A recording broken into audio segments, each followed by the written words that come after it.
Take a break from your busy schedule and join Harold Sala for Guidelines, a 5-minute commentary on living. Henrietta Mears, an outstanding Christian leader whose life inspired thousands of men and women, used to say that a college student who gives up his faith hasn't lost his or her faith.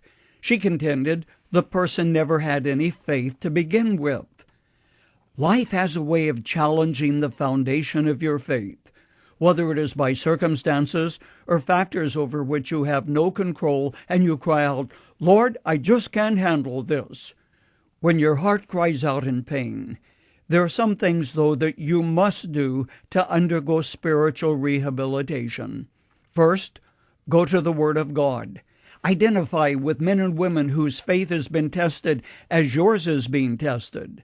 Guideline number 2, refuse to relinquish what you know to be true.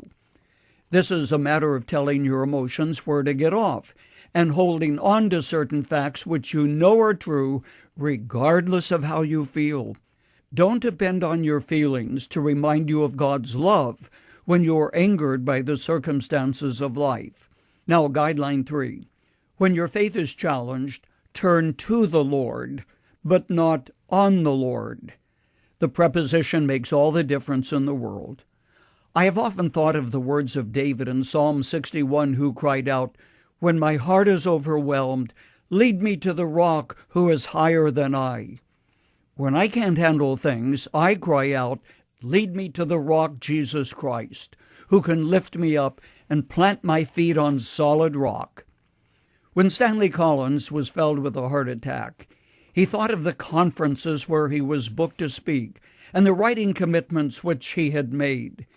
In his heart, he cried out, "Lord, why me?" But back from the depths of the recesses of his heart came a small voice, "Why not you?" One of the things which results in many Christians, perhaps you too, to cry out, "Lord, I can't handle this," is the mistaken idea that God has exempted us from the problems of life. Arthritis, colds, financial problems, personal difficulties. So when they confront us, we forget that He has promised to walk with us even through the valley of the shadow of death.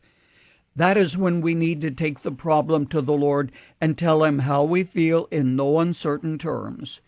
It's your attitude that makes the difference.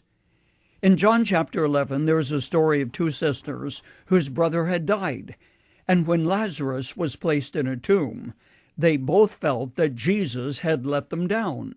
4 days later, Jesus showed up, but too late, so they thought. When they saw Him, both sisters spoke the same words, but with a different attitude of heart. They both said, "Lord, if only you had been here, our brother would not have died."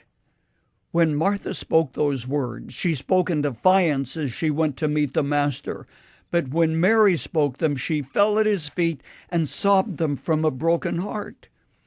When you fall at His feet and pour out your heart, it is then that you hear His voice and feel the touch of His hand.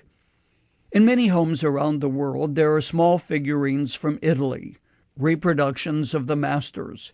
But what many do not realize is they are made of finely ground marble, dust, reshaped into images of the original.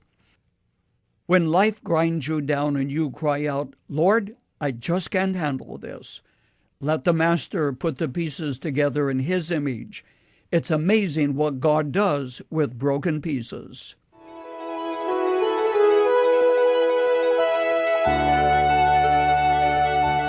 You've just heard Dr. Harold Sala with Guidelines, a 5-minute commentary on living. If you would like to listen to the program again, download a copy, subscribe to our e-commentary, or view other resources, visit guidelines.org. We would like to hear from you too. You can email us at info@guidelines.org.